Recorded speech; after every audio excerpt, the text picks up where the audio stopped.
Hello. Okay, we're live. Hello. I'll give everyone a minute to come if they're going to come tonight. I don't know how many people are going to come to this live stream, so I'll just give it 1 minute. But we're going to be discussing The Passengers by John Mars, which we read in the month of August. I had to think for a second, like, wait, what month is it? So I hope you guys all had a chance to read and that you're ready to come and chat with me about it. I'm going to be honest and say that I don't know how I feel about this book still. I gave it 3 stars when I rated it on Goodreads, and I don't know if I'm going to move that up or if it's going to just stay a 3-star for me. It's going to take me some time to kind of think on it. I usually need some time to like really think about a book like this before I review it, but my initial review rating, I guess, is a 3-star. Hi, Dania. I'm glad you were able to finish it in time so you could come hang out and chat with me. Yeah, I have a lot of mixed feelings about this, I think. I'm glad I read the one first because that gets kind of spoiled in this book and I didn't expect that. So I hope that if you didn't read the one, like that it didn't ruin that for you, but I kind of thought that was interesting that it's set in the same universe as that book. But I liked the one better than I liked The Passengers. So I don't know. I'm processing my thoughts on this book because on the one hand, it did what I asked it to do. It was nicely paced. It was very fast. And though there were some parts towards the end that I thought got drawn out more than they should have, I think the one had better pacing. But it was still fast paced. It was an easy read. It was interesting. It gave me things to think about. But I don't know. There were parts where I did feel kind of bored. And like, I don't know. It was just a 3-star for me. I feel like I wasn't attached to any one character. I think he wanted me to be rooting really hard for Libby. I feel like that was where I was supposed to form an attachment, and I just didn't. And not that I didn't like her, but I just thought, she was fine. I don't know. I can't put my finger on what it was about this book that just didn't work, but overall, it was just very average for me. Yeah. So I thought we would go through and we'll do the questions that are in the back. How handy. I love when that happens. As I was debating looking up questions online, I flipped to the back and realized that it's already here. So I thought we would just go through that later after we kind of hash out our initial thoughts. So yeah, my initial is that it was just a very okay, average thriller. I really like the premise though. That was the thing that like pulled me in initially. Like the idea behind this story was really neat. I like the concept of like this, we don't know how far into the future, but this future with more advanced technology and how we interact with said technology. And is it a good thing or a bad thing? Like, I like that. That part of the plot really does work for me. But I feel like a lot of the plot twists too were just too easy or too obvious. Like the fact that the hacker was like a group of people, like obviously there's no way one person could have managed all of the things. So I don't feel like that reveal was shocking or surprising. I don't know. Maybe I should have done this on audio. Maybe that would have worked better for me. I don't know. I'm not sure that would have helped me though. But no, yeah, Mickey, it didn't feel like it was super far in the future. Like I actually kind of feel like the idea of driverless cars is pretty plausible. Like, to be fair, that was one of the things that I was like the most excited and intrigued by when I read the Arc of the Scythe series. I thought the idea of having driverless cars was very cool. Like, I like the concept. I would even consider using a driverless, but maybe not after this. But the idea of it, like, I was like, I could do that. Like, I hate driving. I would love to have someone take that task on for me. So the idea of a driverless car is an interesting one. And I don't know.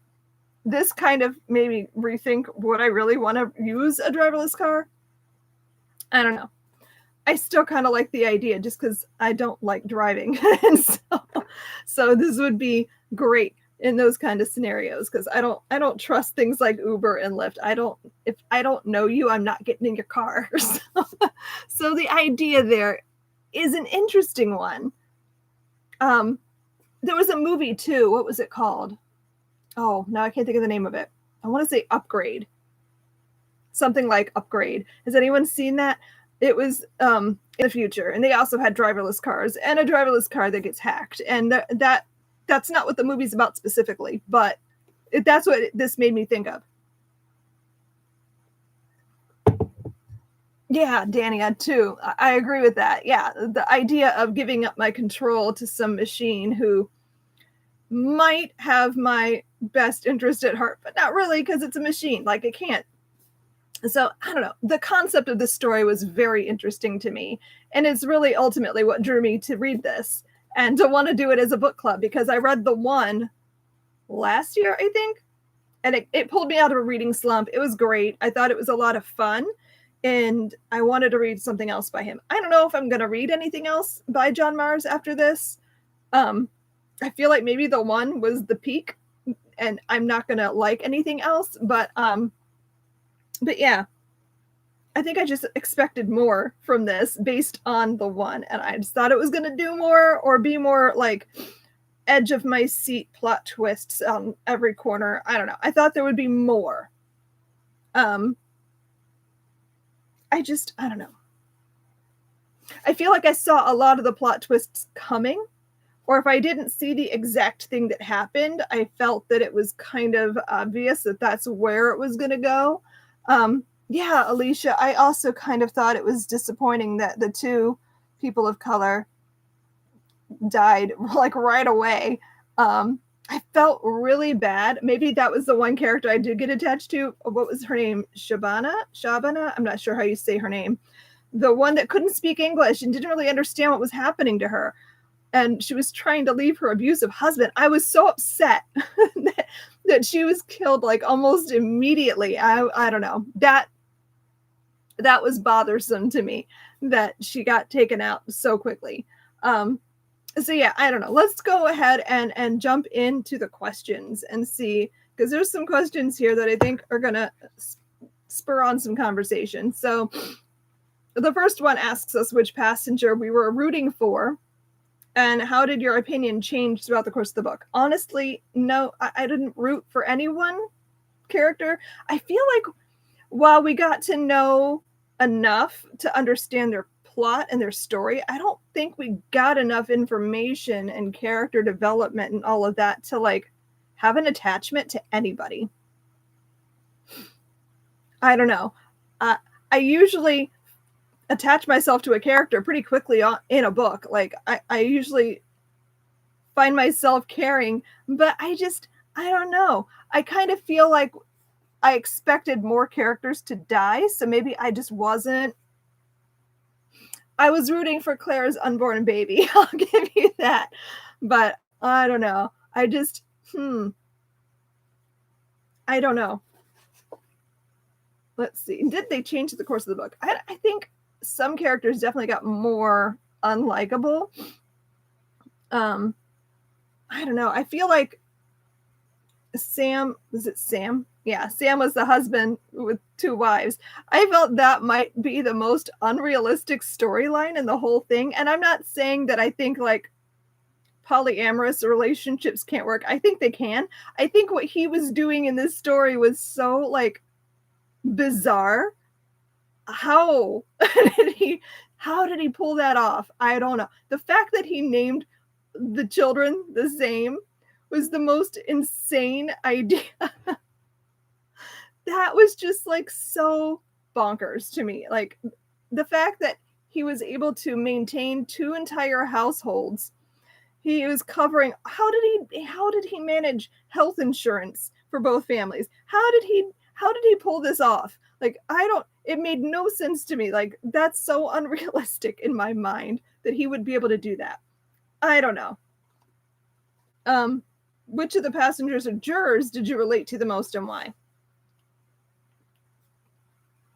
I feel like the author wanted us to root for Libby, but I still did not feel any kind of connection to her, which was just frustrating because I felt like I should have cared more about her, but I don't know.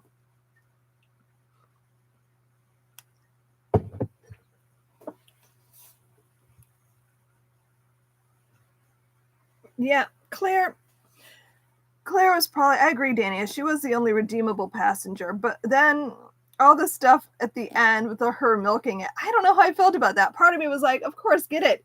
This is your chance to make a living with and raise your child and have money for those things. But also I just kind of felt like poor little Tate is going to grow up in the public eye with all of that. And I would, if it were me, I would rather fade into the background and not have all that attention on me, rather than I'm going to write a book and I'm going to do all this stuff to share this experience with the world and make money. I don't know. That kind of rubbed me the wrong way, but then I don't know.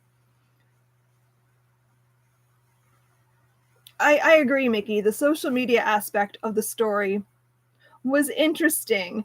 I have a lot of really mixed feelings about social media. And so seeing how it was used in the story to kind of show how ridiculous something like this can become on social media, that felt very realistic. I can totally see all the hashtags and all of that stuff. That felt icky and real. And that's exactly how people would behave. So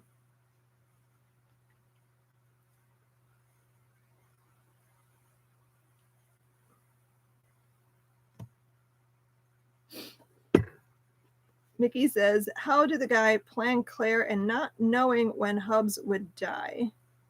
Yeah, I don't know. Yeah, Danny, I agree. This whole social media lately, I feel, has been super toxic, and I keep saying I'm gonna not go on social media anymore. I mean, I have to in some ways because my business, I need to be available on Facebook and stuff, but I hate Facebook, and so it's hard.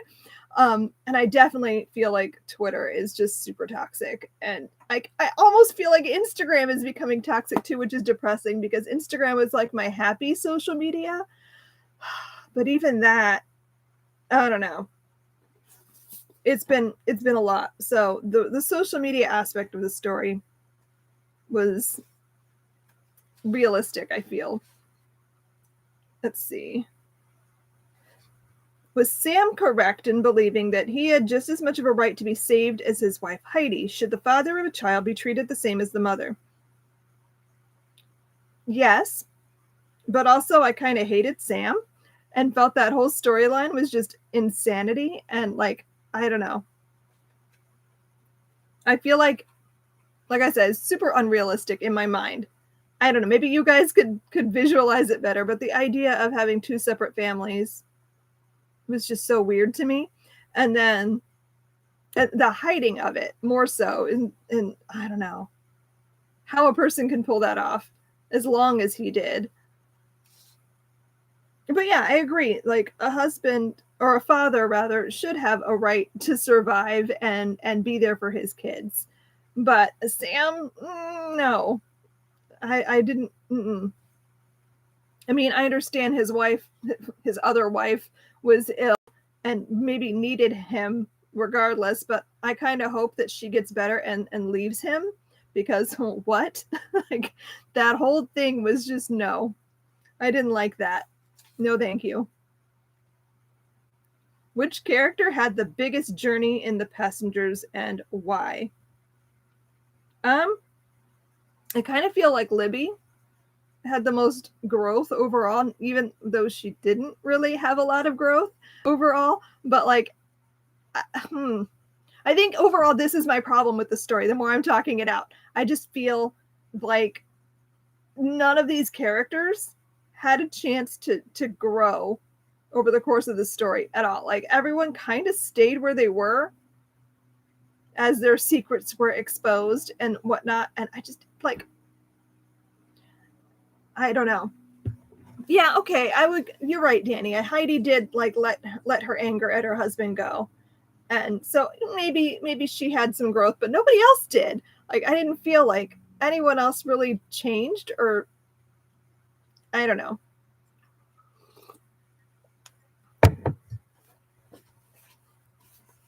Heidi is a bigger person than me, because I don't know that I could have let my anger go in a situation like that. Sam was something.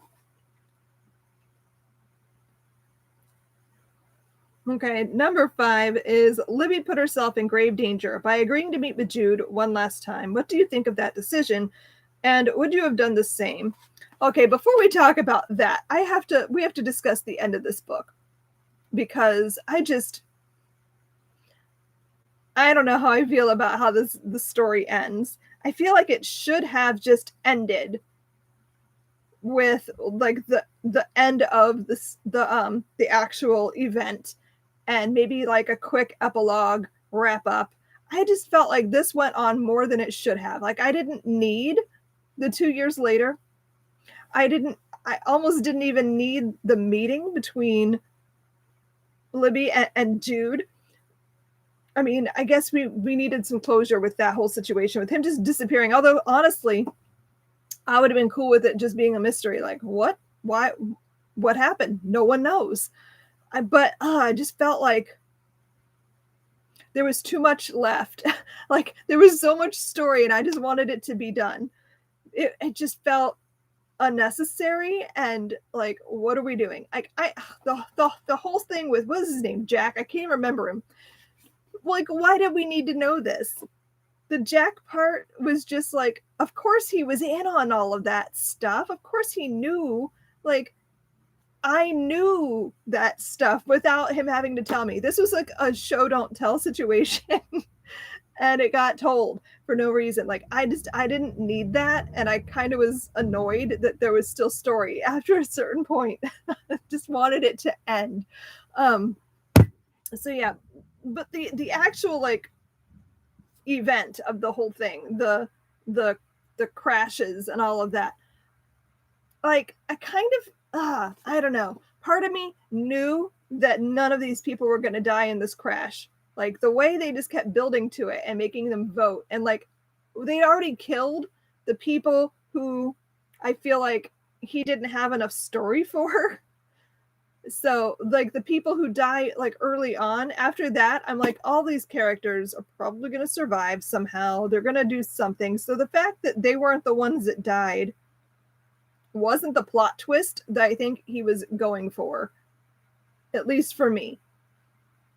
But I feel like it was so much worse knowing that like all these other innocent people died that we didn't even know. Like, I'd almost felt like the whole story was just one big red herring, which it was, but also like all this build up to nothing. I don't know how I feel about the end of this book, to be fair. It didn't work for me the way I wanted it to. But back to the question. What was the question? I don't even remember now. Let me go back here.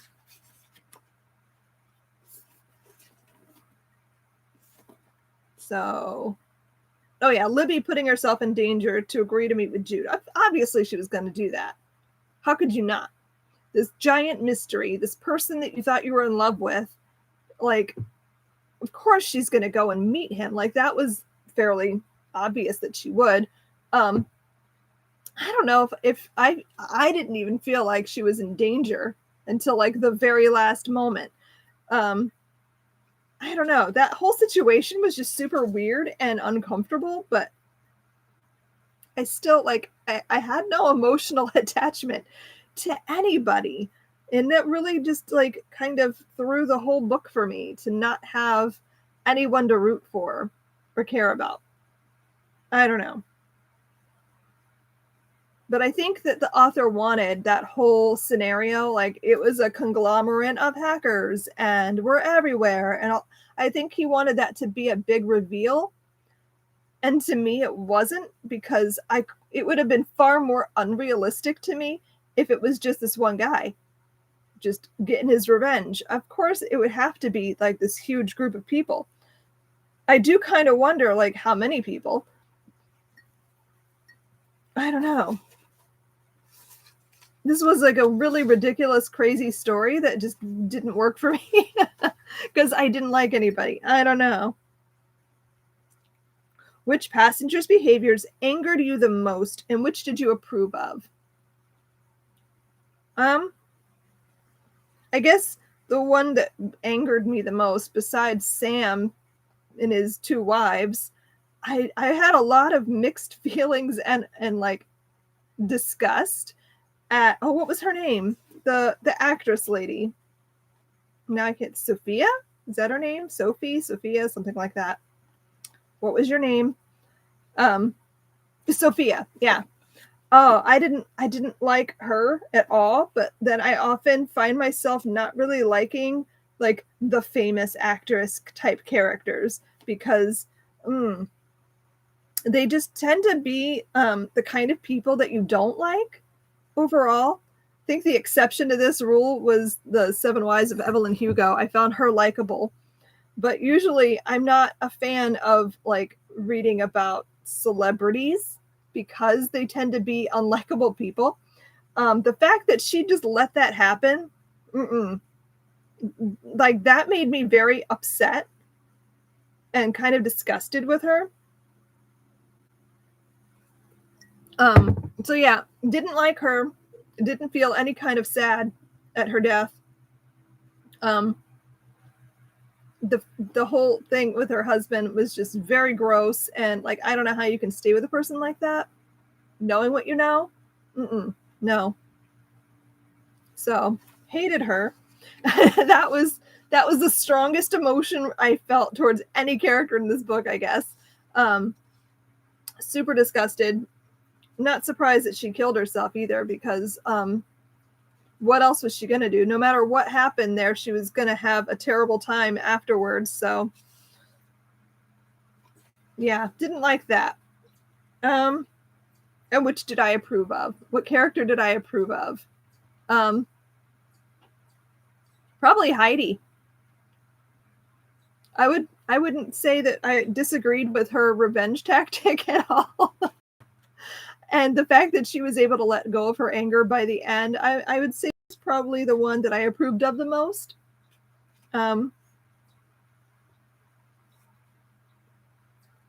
Let's see. It appeared that Jack would be getting his comeuppance at the end of the book. What do you believe happened to him after the final chapter? Does anyone think he didn't get killed? Because I feel like he got killed. I kind of thought that was obvious, but maybe the author thought he was doing something by leaving us hanging. I don't know. I feel like he was probably murdered. And I don't see another scenario there where he wouldn't have been. I'm pretty sure his car probably blew up at some point in the very near future after that. I thought that was obvious. Yeah, I don't know. He was just a gross character too. Did not like him at all. Kind of hated the fact that we had to find out more about him. I just wanted him to just go away. I don't know. Okay, number 8. Which twist surprised you the most and why?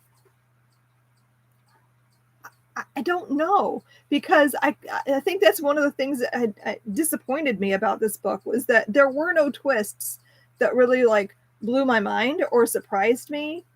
Like a lot of the things that I felt were supposed to surprise me just made me either feel sad, like Claire's story, or angry, like Sophia. Like I don't know. There wasn't a lot of plot twists here that worked for me overall as like blowing my mind. So I don't know. Was there a plot twist that worked for you? Like, is it just me? Or is this just a universal thing with this story? I don't know. Oh, Mickey, I guess that is a good point. The idea of the car, like knowing enough to choose a person, like that wasn't a crazy plot twist for me, but I did think it was kind of gross. But also, it felt very realistic with like, it felt like a very American thing to do, to be honest. Like, this was not in America. This was set in England, but I feel like that would have been something very American, like to have the cars like deciding who was worth saving and who wasn't. Like, I don't know.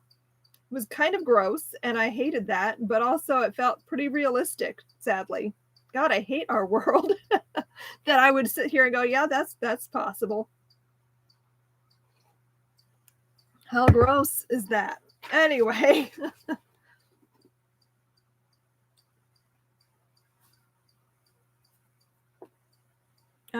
Let's see. What was your opinion on the use of graphics to aid with the storytelling? Honestly, it didn't really work for me in this story. I usually like that when there's like little notes or like headlines or texts and things like that. I don't know. It just felt like unnecessary here for some reason. I'm not sure. Now I'm flipping back through to see if there was anything that ever jumped out at me, but not really. I mean, the hashtags worked for me. I don't know.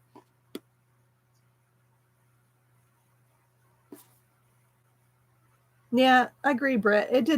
This story did feel kind of too realistic. And this is why thrillers rarely work for me, because I either want it to go full on into the horror of the situation and maybe not necessarily supernatural, but just like make it more unrealistic.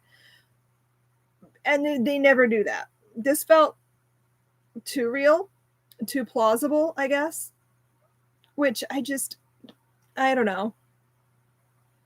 That's the kind of horror I don't like, generally speaking. Like, I love horror. I love watching scary movies. I like reading scary stories, but I don't like things that are too realistic. I don't like things that I feel like could really happen to me. Like, I want to be scared, but I don't want to fear for my life. And like this, no. Technology is a big theme in The Passengers. Do you trust it and how it might impact our lives in the future? What scares you the most about it and what excites you? I have very mixed feelings about like some of this technology. I love the ideas behind like having technology that will help us in some way, but I feel like humans, the idea of like a driverless car, like on the surface, sounds like a great idea. Now I don't have to like worry about making mistakes or getting into a car accident or, you know, things of that nature. I don't have to worry about that kind of stuff anymore. But technology doesn't always work the way it's supposed to. Like, what happens if your car just glitches on the road and it stops and you get in a crash? Like, that would be terrible. Hackers could take your car over. Like, I don't know. There's so many scenarios where I feel like technology can go wrong. Social media is a good example of that. I feel like so much of the idea behind social media was good and well-intentioned, but it's led to such bad stuff and such toxic behavior that I'm like, is it really worth having this? Like, if we're not going to use it properly. So I don't know. For me, the technology thing has always been something that I have very mixed feelings about. I feel like it has potential to do very good things in the world, but humans are going to human and we're going to ruin it. So I feel like it's always going to end up in a scenario like this, where like you can take a thing that's supposed to really help people and make things better and ruin it for everybody by this. So like, I don't know. There's a lot of stuff about this kind of story that like really does feel too scary for me. And the last question here is, what was your opinion of driverless cars before you read The Passengers, and how does it differ now? And would you ever ride in one? You know, I guess I just don't trust technology enough. I like the idea in theory. Like I said, I hate driving. I don't do it because it stresses me out so much. I have a lot of anxiety about it. So having the option of a car that I don't have to think about and drive in sounds great. But would I ever actually want to do that? I don't know. Part of me says absolutely never. But I don't know. I just, I feel like there's too much there that can go wrong. But then again, that's true of any car. Like, there's always too much that can go wrong. So is it the technology itself? I don't know. I feel like I don't trust any kind of technology to protect me the way that it's meant to in the story. The whole concept of the jurors, like, finding loopholes to blame the innocent bystanders who get killed in these accidents, that alone was just terrible. I don't know. Yeah, I don't know how I feel about having the car in charge. That's just a very weird and disturbing scenario. So I feel like we've hashed out everything. Is there anything else anyone wants to talk about specifically about the passengers before we move on to other things? I feel like overall the story could have been so much better, and it just wasn't what I wanted it to be. And so I gave it 3 stars because I did find a lot of food for thought in the story. It gave me things to think about. But overall, this is just a story that I'll probably forget about in about a year. Like, I don't know, when I go and look back on my reading over the last year, will I remember this? I don't know. I don't think it's going to stand out for me overall. I read a lot of things. So I feel like this was very okay. And that is my final thoughts on the passengers.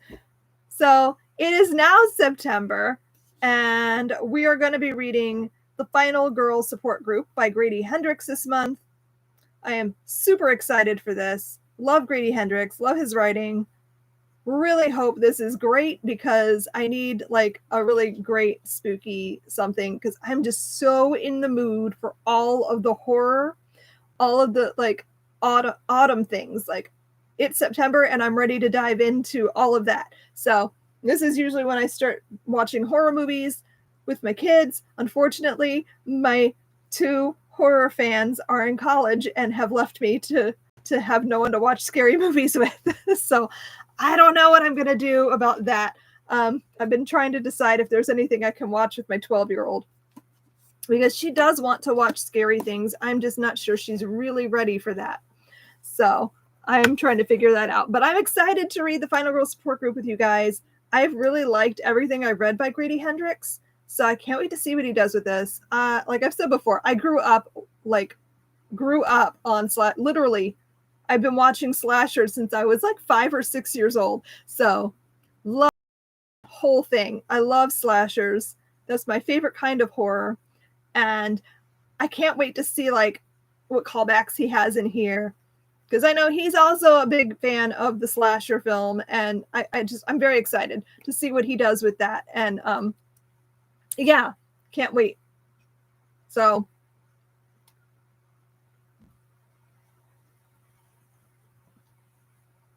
Alicia says Happy Death Day might be a good one from Regina. I haven't seen that one yet, and I'm gonna have to preview that because I think that could work, because I'm looking for things that are scary but not too scary. And also, like, a lot of the scary movies that I watch tend to have a lot of like nudity and stuff in it. Like, slashers in general tend to have that whole like having sex is bad and you're gonna die now kind of thing. So it's not something that I really want her to watch too much of. So looking for PG-13 scary things. I think last year she watched The Conjuring with me. I don't think she liked it. She didn't think it was too scary. I just don't think she enjoyed it that much. I mean, she didn't seem to. So I don't know what else I can watch with her. I'll have to do some research. So yeah, if you guys have any other horror that's not too scary, but more on the fun side, especially if it's PG-13, I'm definitely looking for options for that, because my go-tos are all not things that she's quite ready for. So debating on whether she's ready for Evil Dead. I don't know yet.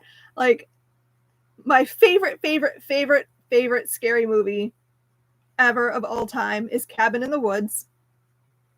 But you need so much background information to appreciate that movie. So I kind of want to get her started on some things so that like she understands the plot when we get to that. She's not ready yet. I feel like that's more of a like 16 and up kind of a movie. So kind of waiting to see. The Conjuring, I don't know. I have mixed feelings about The Conjuring. I wanted it to be scarier, but I also really don't like possession type stories. But that one didn't quite scare me the way I thought it would because it's a possession story. I thought it would be scarier. I've never seen any of the other Conjuring movies, which I don't know that I ever will. Watcher in the Woods. I don't know if I've ever heard of that one. What is Watcher in the Woods? I know you say it's the throwback. How have I never heard of it? I'm going to have to look it up. But yeah, my go-to horror movies are all like Nightmare on Elm Street, hands down, is like my favorite thing. I watched those movies. Like my brother and I used to have Freddy marathons. Like I swear once a week we would have our friends come over and we would watch all of the movies except for 2, because for some reason growing up, my father used to record things off of the TV, and we had like all these old VHS tapes that he recorded things from TV on. So we had like all of the Nightmare on Elm Street movies except for 2. So we would just like watch them over and over and over and over again. And those are like my comfort movies. I don't know what that says about me, that Freddy Krueger is like comfort for me. But I had terrible nightmares as a small child. Like I watched the first one when I was like 5 or 6 years old. I should not have been watching it. I'm kind of mad that my father allowed me to sit with him on the couch and watch that movie in full as a 5-year-old. Because I had nightmares for years, and I used to sleep in my brother's room because for some reason I thought that would protect me from Freddy Krueger if I slept there. I don't know why, but okay. Mickey says a Disney movie way back in the day set in England, totally campy. I don't remember that movie. I'm gonna have to go look it up. Maybe we'll watch that. I don't know. She loves Hocus Pocus. That's her favorite like Halloween movie. So looking for some things that are a little creepier. See, I was traumatized by Alien. The chest burst scene messed me up for so long as a kid. Like I only came back and watched Alien again as an adult, like maybe 5 or 6 years ago, because that movie scared the crap out of me. I just thought it was so much worse than it really was. Watching it as an adult, I'm like, okay, I can appreciate like the cinematic quality of this movie. It was very cool. But man, that chest burst thing messed me up. Also, the like, what are they? The android alien, not alien, AI robot character, when he comes apart and he's like all the white goo, and like, I don't like that. Still don't like it, but it's not as scary now. But yeah, I'm going to have to find some things that we can watch together so that I can like feel like I'm getting all the horror, even though I'm missing out on like the stuff that I don't have anyone to watch with, because my husband doesn't really like horror that much. He'll tolerate a few things here and there, but he's not going to want to do the binges that I want to do.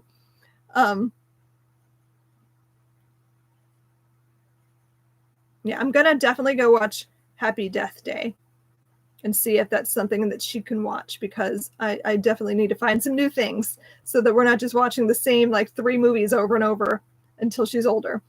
The other thing I wanted to discuss with you guys, I don't know where I put anything.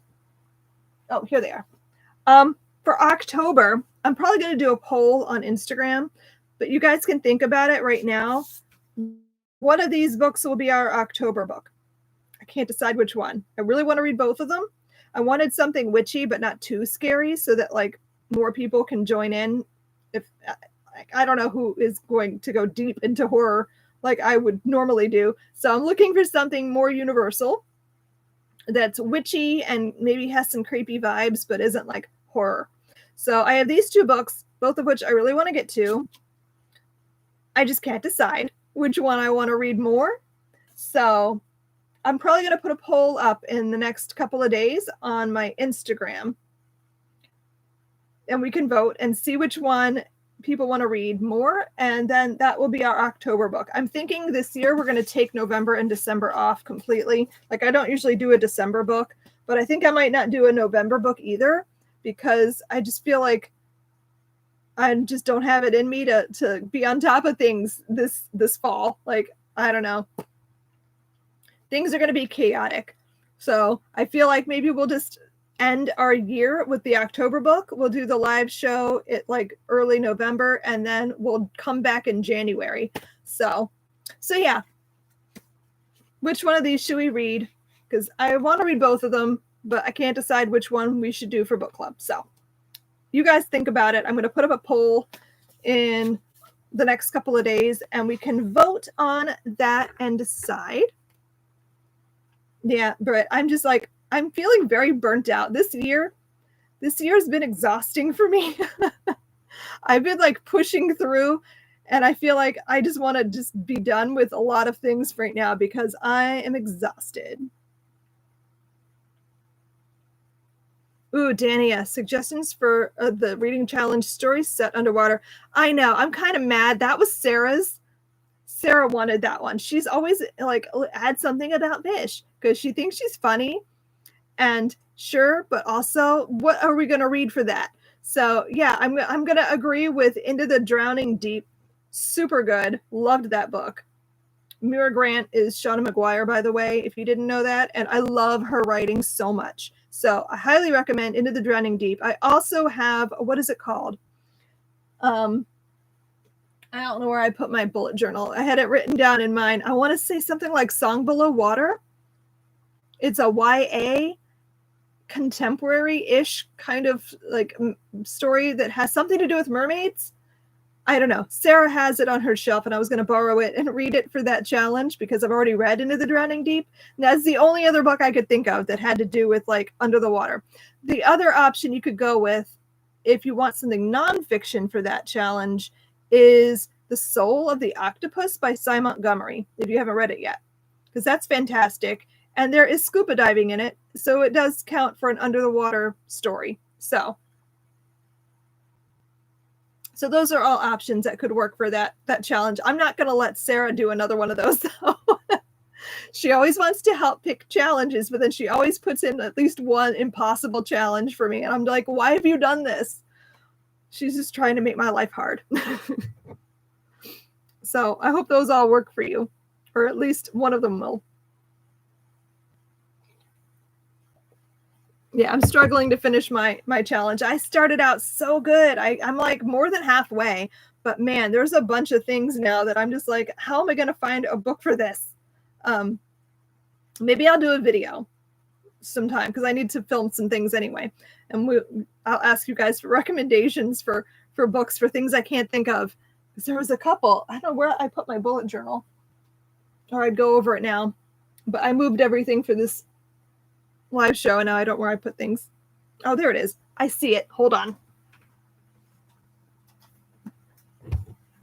Okay, I'm back. So I have like a whole bunch of challenges I still have to do that I'm just like, what am I supposed to read for this? I don't know. A play. That's the one that's like, what am I going to do for that? I don't know of a single play that I feel like reading right now. So I don't know if that might just be the one that I just don't do. I'm going to skip it because I'm just like, what am I going to read? I was also stuck. Can you guys help me here? The prompt for set in your favorite vacation destination. I finally settled on, for me, that would be the beach. But now I cannot think of a single book that's set on the beach that I would want to read.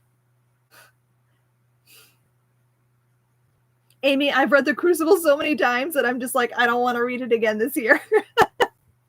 So yeah, I'm just stuck. I don't have any, I'm determined to not purchase something that isn't already on my shelves. And I really don't, the plays that I own are just things that I'm not in the mood for. So I don't know. I'm kind of frustrated with that one. And I'm mad that I've given this challenge to myself. I don't know. I don't know if I want to read beach read. See, that's the thing. I'm so like, I'm bordering on a reading slump right now. And I'm working really hard to not fall down there because I just don't want to.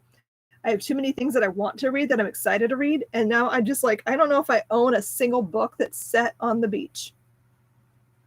I don't know. But I'm not really a big fan of contemporary romance. So I'm just not feeling something like beach read because I just don't know if I'm going to like it. And I don't want to fall into a reading slump. So that's the one that's really just like bugging the crap out of me, that I don't know how to fill that challenge. But I'm doing so good though. I've got, 41? Because I messed up and made 41 instead of 40. I have 1, 2, 3, 4, 5, 6, 7, 8, 9, 10, 11, 12, 13, 14, 15, 16, 17, 18, 19, 20, 22, 23. I've done 24.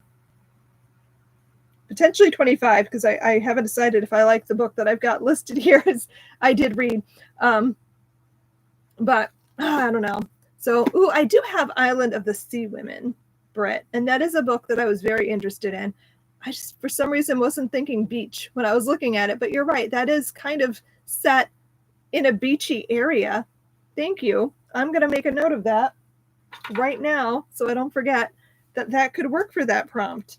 Thank you. You might have just saved my challenge because I was just not sure what to do about that. So, yeah. Thank you. That's a good recommendation. And it's on my shelf.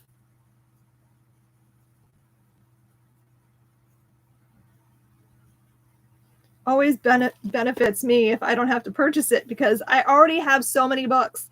And that was one of the things that I kept saying I was going to stick to for this reading challenge. And for the most part, I have, is that every book that I've counted towards this challenge is something I already had on my shelves before the start of the year.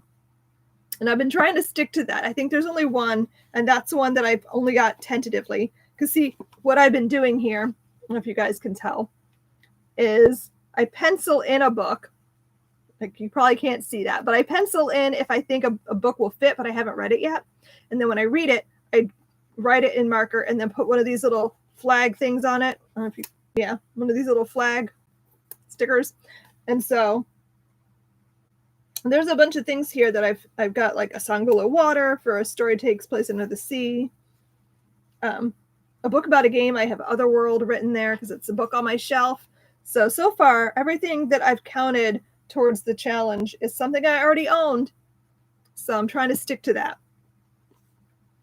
So, but yeah, I don't know. Will I finish this challenge by the end of the year? I'm not sure. I'm really trying though, because I never finish it. You know, Mickey, Game Changer would really work for a book about a game, but I think I counted that as something else. What did I count that as? I was trying not to double up too much. What did I count that for? Did I count that for something? Oh yeah, that was my book written by a favorite author. So, but yeah, that can totally count for a book about a game. But I happen to have Otherworld on my shelf already. That's what is that? I can't remember the author now. He's an actor, and it's YA, and that's really all I know. I don't know too much more about it, but I've had it for like years, so I really wanted to try to read that. So yeah, like a classic. I'm planning on reading The Outsiders because I shocked my husband the other night when I told him that I've never read The Outsiders and I've never seen the movie. But the author of Moxie, Jennifer Mathew, I'm not sure. She has a book coming out that I pre-ordered that is a gender-flipped retelling of The Outsiders, which I can't think of the name of right now. But I'm very excited to read it. But I'm like, oh, maybe I should actually read The Outsiders before I read a retelling of it. So I know. Are you shocked? Because how have I not read that? And how have I never seen that movie? Like, young Emily was obsessed with Ralph Macchio. And somehow I've never seen The Outsiders. So it's shocking. So that is the thing I'm planning on doing very soon. So I can check that off my books I've never read list. Mickey, you've never read a single Stephen King? What? Not one? Okay, but you have to. let me recommend you some Stephen King. Hold on. No, you're not out of the club.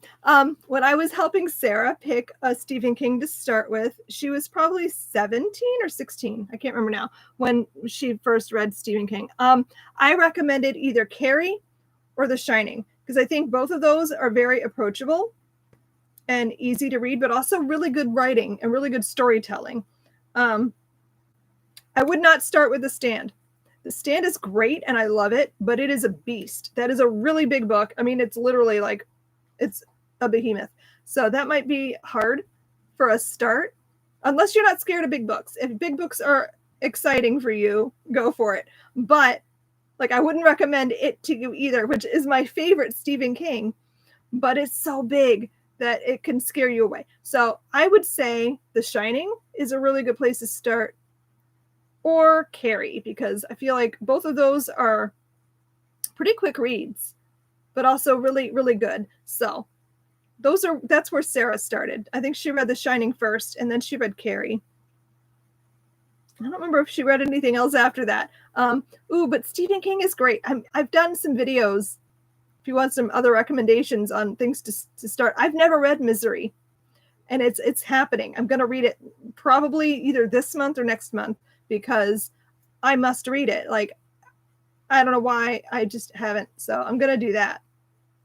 But you guys should read Stephen King. He's great. I mean, if you like horror at all, I feel kind of like he's required reading at some point, like just being as big as he is, and having so many books, and just the fact that maybe it's not a good thing. It's not a good thing, but just the fact that some of his like more wacky, crazy books were written while he was completely stoned out of his mind, to the point where he doesn't remember writing them. Like, he wrote Cujo and he has no memory of it. It's a weird book, but it's still like amazing to me that he was able to even be coherent enough to write an entire novel when he was on so much drugs he didn't know what he was even doing. Also, I'm pretty sure he wrote The Tommyknockers like that too, which is another really super weird book. Don't recommend it. It's too weird, but oh, Mickey, I have a video on my channel too about like beginner horror for newbies. I forget, that might be the name of the video that you could check out. But I love horror, but I've never gone as deep as I'd like, because I usually just have too many other things going on. But I've got some really good stuff that I want to pick up soon. Yeah. Oh yeah, agree, Alicia. Some of his writing in his older books are a little iffy, but like his classics are still, I think, still hold up. Like Pet Sematary still works for me. Still love The Shining. Still love it. Even there's icky stuff that happens in that I kind of just like skim over when I reread. Stand is great. I'm going to try to, I kept saying I was going to reread The Stand this year, but to be honest, I don't see it happening. That was going to be my favorite book for the challenge, the read your favorite book. I don't know what that's going to be now, because The Stand is feeling overwhelming at the moment. So I'll have to reassess that. So, see, Mickey, you definitely don't want to read. No, it's scary. I think the book, the like things that he becomes in the book are so much scarier than what they show in the miniseries TV thing or the movies. I almost feel like the movies that they made, the remake of it, was tame compared to what I was expecting. So, yeah. So, but that's still like my favorite Stephen King novel, because I don't know. I read it when I was 12 and I have like so much nostalgic like feelings about it. I was a very strange child. I also read The Exorcist for fun when I was around 12, 13 years old. That was a messed up book. Like, I don't think I could read it now as an adult, but young me was just a really messed up kid. I remember bringing that to school and like showing my friends, and we were underlining passages, and we were just weird. Anyway, why don't we wrap this up, and I will see you guys in my next live show. So that's probably going to be, what month is it? It is September right now. So yes, early October. I haven't even looked at the calendar yet. We will read the Final Girls support group. We'll have the live show the beginning of October, and we'll hang out again for that. Oh, I hate The Gunslinger with a Fiery Passion. I've tried so hard to get into that whole series, and I can't. I just can't do it.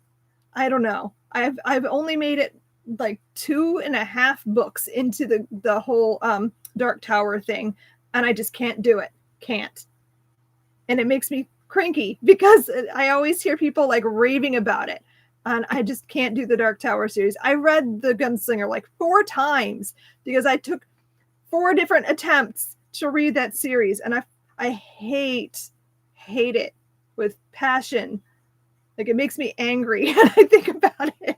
Like, I won't even see the movie. I don't want to know. I don't care, because like that's just never going to happen. I've given up. I own, I think, all of the books in that series, and I'll just never read them. I'm probably going to get rid of them, even though like it's part of my Stephen King collection. Like, I'm never going to read them. So, yeah. Okay, so thanks for hanging out with me, guys. It's been a lot of fun, and I'll see you guys next time. Happy reading. Bye.